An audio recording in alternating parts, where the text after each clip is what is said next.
नमस्कार दोस्तों, स्वागत है आप सभी का हमारे चैनल पर। चाइना की गीदड़ भभकी को लेकर अब तक की सारी बड़ी खबरें हम आपके लिए लेकर आए। लेकिन उससे पहले अगर आप ये मानते हैं कि चाइना तब तक भारत के सामने गिड़गिड़ाएगा जब तक प्रधानमंत्री नरेंद्र मोदी भारत के प्रधानमंत्री बने रहेंगे, तो आप भी इस वीडियो को अपने भारतीय सैनिकों के समर्थन में लाइक कर दीजिए, चैनल को सब्सक्राइब कर लीजिएगा और बेल आइकॉन दबा करके कमेंट सेक्शन में जय हिंद जरूर लिख दीजिएगा। दोस्तों चलते पहली बड़ी खबर की ओर, जहां आपको बताएंगे दोस्तों कि अभी की जो बड़ी खबर आ रही है, जहां पर चाइना को और कोरोना वायरस को लेकर बड़ा खुलासा। जी हां दोस्तों, डर के मारे अमेरिका भागी वैज्ञानिक, जिसने अमेरिका जाकर ये सबसे बड़ा खुलासा किया है कोरोना वायरस को लेकर। जी हां दोस्तों, बताएंगे पूरी खबर क्या है। जी हां दोस्तों, अगली खबर में बताएंगे जहां पर जिन 5 भारतीयों को चाइना ने पकड़ रखा था दोस्तों, उनको रिहा करने के बाद चाइना ने ग्लोबल टाइम्स अखबार के जरिए बड़ी बात कह दी है। जी हां दोस्तों, बताएंगे आपको क्या कहा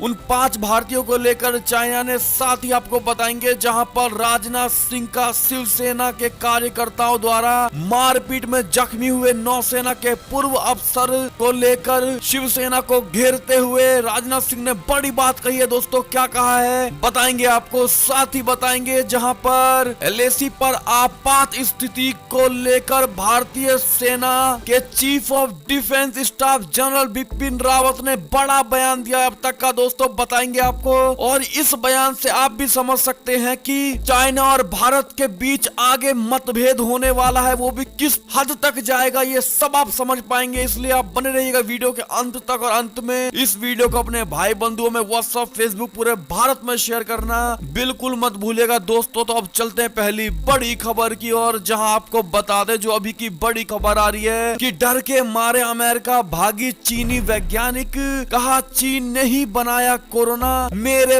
पास है सबूत। जी हां दोस्तों, बता दें चीन से डरकर अमेरिका भागी एक वायरोलॉजिस्ट डॉक्टर ली मेंगयोन ने दावा किया है कि कोरोना वायरस को बीजिंग ने ही तैयार किया है और फिर इसे छिपाने की कोशिश भी की। डॉक्टर ली मेंगयान ने कहा है कि उनके पास इसके सबूत हैं और वो सबूत पेश करने जा रही है। उन्होंने कहा कि उनके सबूतों से साबित हो जाएगा कि कोरोना वायरस को चीन की लैब में ही तैयार किया गया है। जी हां दोस्तों, डॉक्टर ली मेंगयान का कहना है कि वो जो सबूत पेश करने जा रही है उससे वैज्ञानिक समुदाय से बाहर के लोग भी ये समझ जाएंगे कि कोरोना वायरस को इंसानों ने ही तैयार किया है। बता दें कि डॉक्टर ली मेंगयान ने जब कोरोना वायरस के ऊपर स्टडी शुरू की, जब वो हांगकांग यूनिवर्सिटी में बतौर रिसर्चर काम कर रही थी, अब वो जान पर खतरा महसूस होने पर अमेरिका भाग गई। दोस्तों डेली मेल के रिपोर्ट के अनुसार डॉक्टर ली मेंगयान अपनी जान पर खतरा महसूस करने लगी थी, इसलिए वो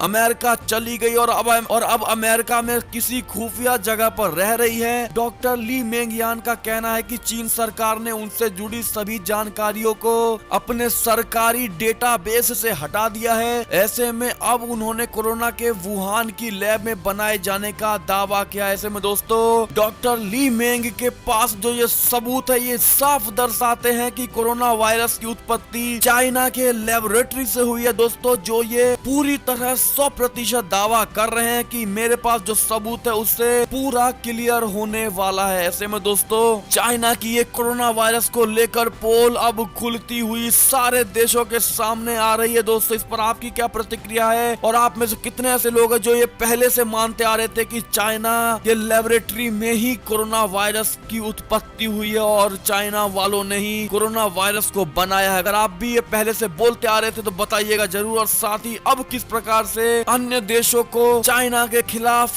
संज्ञान लेना चाहिए दोस्तों कोरोना वायरस की उत्पत्ति पर, बताइएगा जरूर कमेंट सेक्शन में लिखकर। अगर आप भी देश के सच्चे नागरिक है तो एक और खबर की माने जो अगली एक और बड़ी खबर आ रही है, जहां पर चीन ने जिन 5 भारतीयों को कल रिहा किया था उन्हें चीन के ग्लोबल टाइम्स में जासूस बताया गया। जी हां दोस्तों, आपको बता दें चीन कई दिनों तक मान ही नहीं रहा था कि अरुणाचल प्रदेश से लापता 5 भारतीय नागरिक उसके कब्जे में हैं। भारत के दबाव के बाद पीएलए ने जवाब दिया और कहा कि इन्हें जल्द ही रिहा किया जाएगा, लेकिन चीन के सरकारी अखबार ग्लोबल टाइम्स ने सूत्रों के हवाले से दावा किया है कि ये 5 भारतीय खुफिया विभाग के आदमी हैं और चरवाहों के रूप में चीन की सीमा में आए हैं। ग्लोबल टाइम्स के संपादक हु शीजन ने ट्वीट करके कहा, जहां तक मुझे जानकारी है 5 भारतीय जासूसी दल के सदस्य शिकारियों के गुप्त वेश में थे और वे वास्तविक नियंत्रण रेखा को पार करके चीन के तिब्बत के शन्नान प्रीफेक्चर में जासूसी करने के लिए घुसे थे। उन्हें चीनी पक्ष ने हिरासत में ले लिया है। इन्हें चेतावनी दी गई है और शिक्षा भी दी गई है, उन्हें जल्द ही रिहा कर दिया जाएगा। ऐसे में दोस्तों आप किस प्रकार से चाइना पर कटाक्ष करना चाहेंगे, जिस प्रकार से उन्होंने भारतीय नागरिकों को भारत का जासूस बताया है दोस्तों, और देश के सामने अपनी अच्छाइयों को दर्शाने की कोशिश कर रहा है और भारत को गिराने की कोशिश कर रहा है दोस्तों। ऐसे में आपकी क्या राय है इस खबर को लेकर, जरूर बताइएगा कमेंट सेक्शन में लिख के। एक और खबर की माने तो राजनाथ सिंह ने शिवसेना कार्यकर्ताओं द्वारा मारपीट में जख्मी हुए नौसेना के पूर्व अफसर से की बात, कहा ऐसी घटना स्वीकार नहीं करूंगा। जी हाँ दोस्तों, महाराष्ट्र में कुछ असामाजिक तत्वों ने उद्धव ठाकरे से जुड़े एक कार्टून को शेयर करने के बाद पूर्व नौसेना के अफसर को न सिर्फ धमकी दी बल्कि उनके साथ मारपीट भी की। इसके बाद मामला सामने आते ही देश के रक्षा मंत्री राजनाथ सिंह ने नौसेना के पूर्व अफसर से फोन पर बात कर उनका हाल जाना। राजनाथ सिंह ने ट्वीट कर इस बात की जानकारी देते हुए कहा कि नौसेना के पूर्व अधिकारी मदन शर्मा से बात कर उनके स्वास्थ्य के बारे में जानकारी प्राप्त की है। मुंबई में मदन शर्मा पर कुछ गुंडों ने हमला किया था। इसके साथ ही राजनाथ सिंह ने लिखा कि पूर्व सैनिक पर इस तरह का हमला अत्यंत खेदजनक है और इसे स्वीकार्य नहीं किया जाएगा। मैं उनके जल्द स्वस्थ होने की कामना करता हूं। ऐसे में दोस्तों राजनाथ सिंह के इस बयान का आप कितना समर्थन करते हैं जरूर बताइएगा दोस्तों। अगर आप भी उनके यानी पूर्व सैनिक के जल्द स्वस्थ होने की कामना करते हैं दोस्तों तो कमेंट सेक्शन में ये बात जरूर लिखकर बताइएगा। एक और खबर की माने तो बीजिंग चीन में सभी अमेरिकी राजनयिकों पर लगाएगा प्रतिबंध। जी हाँ दोस्तों, चीन ने अमेरिका में अपने दूतावास कर्मियों पर प्रतिबंध के जवाब में बीजिंग में अमेरिका के सभी राजनयिकों पर पारस्परिक प्रतिबंध लगाएगा। शुक्रवार को बयान जारी करके ये बात कही गई है। दुनिया की बड़ी 2 अर्थव्यवस्थाओं के बीच संबंध कुछ महीनों से खराब चल रहा है। साथ ही व्यापार विवादों, मानव अधिकारों और कोरोना वायरस महामारी के बीच दोनों तरफ से बातचीत बंद है। चीनी मंत्रालय ने बयान में कहा है कि ये प्रतिबंध अमेरिकी दूतावास और वाणिज्य दूतावास के सभी कर्मचारियों पर होगा। साथ ही हांगकांग में स्थित वाणिज्य दूतावास में यह प्रतिबंध होगी। ऐसे में दोस्तों चाइना बदले की आग में इस प्रकार का एक्शन उठा रहा है अमेरिका के खिलाफ। दोस्तों इस पर आपकी क्या प्रतिक्रिया है जरूर बताइएगा। एक और खबर की माने तो एलएसी पर अगर आपात की स्थिति आई तो भी सेना के पास 10 महीने का पर्याप्त राशन है। जी हाँ दोस्तों, chief of defence staff general Bipin Rawat ने रक्षा मामलों पर बनी संसद की स्थायी समिति को भरोसा दिलाया है कि वास्तविक नियंत्रण रेखा यानी एलएसी पर अगर कोई आपत्ति या आपात की स्थिति पैदा होती है तो सेना के पास 10 महीने का पर्याप्त राशन है। उन्होंने कहा कि सीमा पर तैनात जवानों यहाँ तक कि अतिरिक्त जवानों के लिए भी राशन का पर्याप्त भंडार है। सूत्रों ने बताया कि इस मुलाकात में राशन और हथियारों की गुणवत्ता पर चर्चा की गई। समिति में शामिल एनसीपी सुप्रीमो शरद पवार ने समिति के चेयरमैन जुआल ओराम से कहा कि एलएसी पर मौजूदा हालात के बारे में सदस्यों को रूबरू कराया जाए। वहीं कांग्रेस नेता राहुल गांधी ने सैन्य अधिकारियों और जवानों के खान पान की गुणवत्ता पर सवाल उठाया। उन्होंने कहा सीनियरों की तरह ही जवानों को भी ब्रेड क्यों नहीं दिया जाता है। ऐसे में दोस्तों राहुल गांधी के बात का भी हमारे भारतीय सैनिकों ने जवाब दिया है। दोस्तों उन्होंने साफ कहा है कि जवानों को घटिया खाना दिए जाने की बात पूरी तरह से बकवास है और भारतीय सैनिकों को लेकर कांग्रेसी नेताओं को बिल्कुल भी राजनीति नहीं करनी चाहिए। हम लोग यहाँ साफ और स्वस्थ और बिल्कुल अच्छा खाना खाते हैं और बहुत ही मजे में रहते हैं। इस प्रकार की बातें कही गई है दोस्तों अपने भारतीय सैनिकों की ओर से। और एलएसी पर आपात स्थिति को लेकर भी सेना chief of defence general Bipin Rawat ने भी चीजें क्लियर कर दी हैं दोस्तों कि 10 महीने तक का पर्याप्त राशन है। इस पर आपकी क्या प्रतिक्रिया है दोस्तों जरूर बताइएगा। और अब क्या भारत को चाइना से युद्ध के लिए सोचना चाहिए दोस्तों बताइएगा जरूर। और आप क्या आर पार की लड़ाई अब देखना चाहेंगे, हाँ या नहीं, या फिर बातें प्यार से सुलझ जानी चाहिए? क्या राय है आपकी बताना मत भूलिएगा। देखते हैं क्या सोच सोचते हैं आप लोग। एक और खबर की माने तो भारत ने तैयार किया एडी प्लान, इस फॉर्मूले से हर चाइना की साजिश होगी नाकाम। जी हाँ दोस्तों, लाइन ऑफ एक्चुअल कंट्रोल पर तनाव अब भी बरकरार है। भारत और चीन की सेना आमने सामने है। चीन की हर चाल पर हिंदुस्तान का अग्रिम नेतृत्व नजर बनाए हुए है। आपको बता दें, खुद प्रधानमंत्री नरेंद्र मोदी हालात पर नजर रखे हुए हैं। परसों एनएसए अजित डोभाल ने प्रधानमंत्री मोदी से मुलाकात की और चीन की सैन्य और कूटनीतिक साजिश के बारे में पूरी जानकारी दी। जी हाँ दोस्तों, आपको बता दें, चीन के मसले पर भारत का इरादा साफ है, ना तो चीन के झांसे में आएगा और ना ही धौंस बर्दाश्त करेगा। शी जिनपिंग की हर चाल पर दिल्ली की पूरी नजर है। भारत की मजबूत इच्छा शक्ति और सही रणनीति का कमाल है कि चीन आज बैक फुट पर है दोस्तों, वो भी भारत के सामने, जो कि बड़ा ही शौर्य की बात है भारत के लिए दोस्तों। ऐसे में आप चाइना को बैक फुट पर लाने के पीछे किसका सबसे बड़ा हाथ मानते हैं दोस्तों? भारतीय सैनिकों का या फिर मोदी जी और भारतीय सैनिकों का एक साथ? बताइएगा जरूर। एक और खबर की माने तो इजराइल का बहरीन से भी शांति समझौता ट्रंप ने कर दी है, इसकी भी घोषणा। जी हाँ दोस्तों, इजराइल और खाड़ी देश बहरीन ने अपने संबंधों को पूरी तरह से सामान्य बनाने के लिए ऐतिहासिक समझौता किया है। अमेरिकी राष्ट्रपति डोनाल्ड ट्रंप ने शुक्रवार को ट्वीट के माध्यम से ये घोषणा की। ट्रंप ने कहा कि 30 दिन के भीतर इजराइल के साथ शांति समझौता करने वाला दूसरा अरब देश है। एक और ऐतिहासिक सफलता, हमारे दो महान दोस्त शांति समझौते के लिए सहमत है। ऐसे में दोस्तों ये भी बड़ी खबर आ रही है। और खबर की माने तो लखनऊ से बड़ी खबर, जहां भाजपा कार्यालय पर प्रदर्शन के लिए जा रहे कांग्रेस कार्यकर्ताओं पर लाठी चार्ज, कई को चोट लगी। जी हाँ दोस्तों, कोरोना संक्रमण जांच और उसके बचाव के लिए सामान व उपकरणों की खरीद में हुए घोटाले के आरोप को लेकर शनिवार को भाजपा कार्यालय पर प्रदर्शन के लिए जा रहे कांग्रेस कार्यकर्ताओं पर पुलिस ने लाठी चार्ज कर दिया। इससे शहर कांग्रेस अध्यक्ष समेत करीब 1 दर्जन कार्यकर्ताओं को हल्की चोटें आई हैं। प्रदर्शन की जानकारी होने के चलते पहले से तैयार पुलिस ने कांग्रेस कार्यकर्ताओं को हजरतगंज गांधी प्रतिमा से आगे ही नहीं जाने दिया। कार्यकर्ताओं ने जब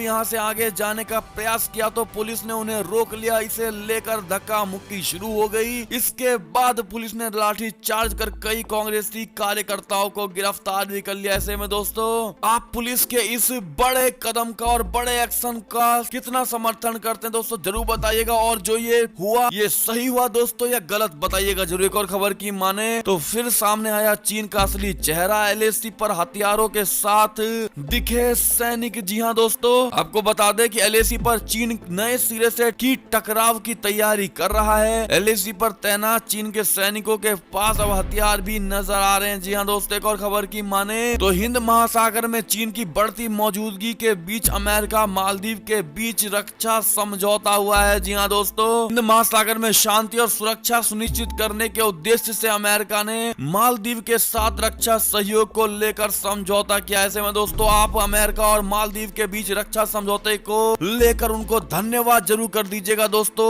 एक और खबर की माने तो चीनी मीडिया की गीदड़ भभकी पैंगोंग से नहीं हटी। भारतीय सेना तो हमारे जवान भी सर्दियों तक डटे रहेंगे, इस प्रकार की गीदड़ भभकी चाइना की तरफ से दी गई है दोस्तों। इसको आप कितने सीरियस लेते हैं दोस्तों? चाइना की इस बात का जरूर लिखकर बताइएगा, या फिर हंसी में उड़ाना चाहेंगे इस खबर को, बताइएगा जरूर। एक और खबर की माने तो कैलाश पर्वत श्रृंखला के बड़े हिस्से को भारत ने अपने अधिकार क्षेत्र में लिया। 29-30 अगस्त की रात मिली ये बड़ी कामयाबी। बता दें आपको कि 29 और 30 अगस्त की रात को भारतीय सेना ने पैंगोंग त्सो झील के दक्षिण में करीब 60 से 70 किलोमीटर तक का पूरा क्षेत्र अपने अधिकार में कर लिया है। चुशुल सेक्टर के अंतर्गत आने वाले इस क्षेत्र की गुरंग हिल, मगर हिल, मुखपरी और रेचिन ला दरला सभी कैलाश रेंज का हिस्सा है। 1962 के युद्ध से पहले ये पूरा इलाका भारत के अधिकार क्षेत्र में था, लेकिन 62 के युद्ध में रेजांगला और चुशुल की लड़ाई के बाद दोनों देश की सेनाएं इसके पीछे चली गई थी और इस इलाके को पूरी तरह खाली कर दिया गया था। जी हाँ दोस्तों, ऐसे में आपको बता दें कि कांग्रेस सरकार में भारत ने अपने जगहों को खोया है दोस्तों, और मोदी सरकार में हम अपने जगहों को वापस पाने की कगार पर हैं। ऐसे में दोस्तों अगर आप भी मानते हैं कि मोदी सरकार रहेगी तो हम अपने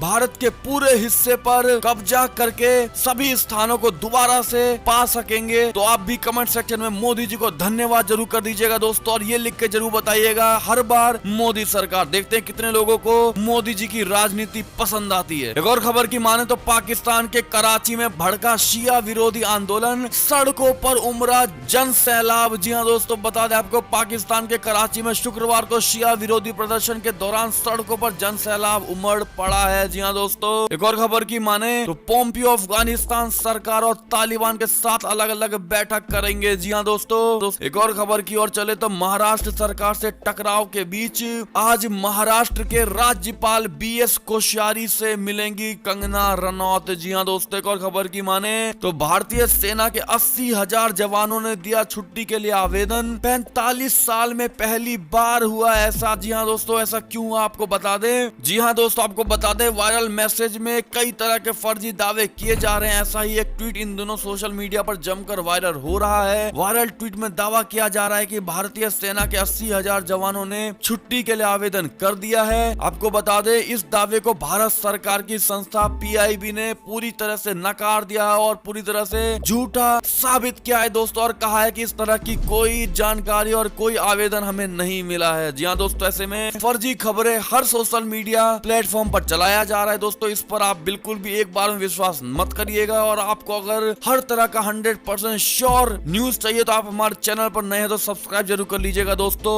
हम आपको स्क्रीनशॉट के साथ सारे वेरीफाइड न्यूज दिखाते हैं। ऐसे में दोस्तों अगर आप भी मानते हैं कि सच्ची खबरों को हमेशा प्रमोट करना चाहिए दोस्तों, तो आप हमारे चैनल को शेयर करना बिल्कुल मत भूलिएगा। एक और खबर की माने तो ज्योतिरादित्य सिंधिया ने कहा कमलनाथ और दिग्विजय सिंह मध्य प्रदेश के सबसे बड़े गद्दार हैं। जी हाँ दोस्तों, बीजेपी सांसद ज्योतिरादित्य सिंधिया लगातार मध्य प्रदेश की पूर्ववर्ती कमलनाथ सरकार पर निशाना साधकर राज्य की जनता के साथ धोखा देने का उन पर आरोप लगा दिया है। मुरैना में एक शनिवार को कार्यक्रम के दौरान ज्योतिरादित्य सिंधिया ने राज्य के पूर्व मुख्यमंत्री कमलनाथ और दिग्विजय सिंह को गद्दारी तक कह डाला। ऐसे में आप ज्योतिरादित्य सिंधिया के बात से कितने सहमति जताते हैं दोस्तों, जरूर बताइएगा। 0 से 100% के बीच में देखते हैं कितने % आप उनकी बात का समर्थन करते हैं। एक और खबर की माने तो अमेरिका का बजट घटा 11 महीने में रिकॉर्ड $3000 अरब पर। जी हाँ दोस्तों, एक और खबर की ओर चले तो फरीदाबाद में चमकाए जा रहे हैं श्री राम मंदिर में लगने वाले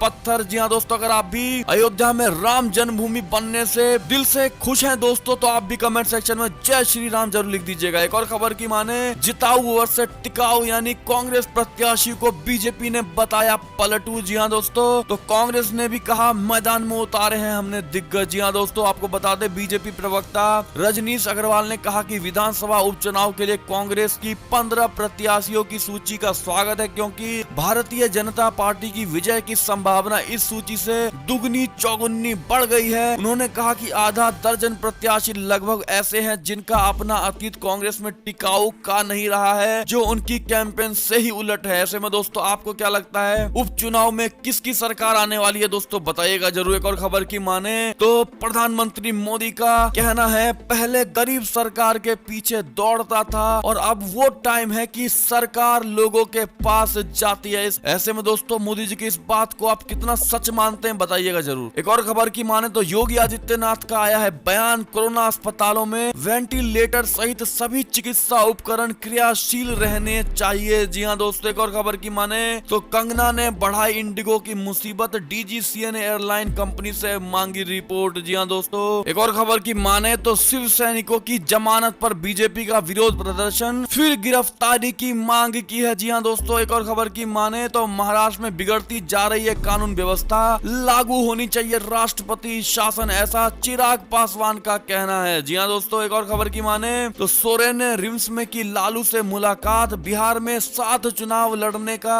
किया है ऐलान। जी हाँ दोस्तों, मुख्यमंत्री हेमंत सोरेन ने लालू प्रसाद के 7 चुनाव लड़ने का ऐलान किया है। ऐसे में दोस्तों आपको क्या लगता है कि कितनी भी पार्टियां साथ आ जाएं, क्या बीजेपी को हरा पाएगी दोस्तों, हाँ या ना, जरूर बताइएगा। एक और खबर की माने तो बिहार चुनाव को लेकर एक और खबर है, जहां 16 सितंबर को चिराग पासवान ने बुलाई पार्टी सांसदों की बैठक, 143 सीटों पर उम्मीदवार उतारने पर होगी चर्चा। ऐसे में दोस्तों चाइना विवाद और बिहार चुनाव को लेकर जितनी भी बड़ी खबरें आएगी दोस्तों हम आपको तुरंत बताएंगे और सबसे पहले बताएंगे दोस्तों। अगर आप भी हमारे चैनल पर नए हैं हैं तो चैनल को सब्सक्राइब जरूर कर लीजिएगा दोस्तों। और ये थी अब तक की सारी बड़ी खबरें। आपको हमारी खबरें कैसी लगी? आशा करता हूँ अच्छी लगी होगी दोस्तों। अगर जरा भी अच्छी लगी है तो इस वीडियो को अभी अपने भाई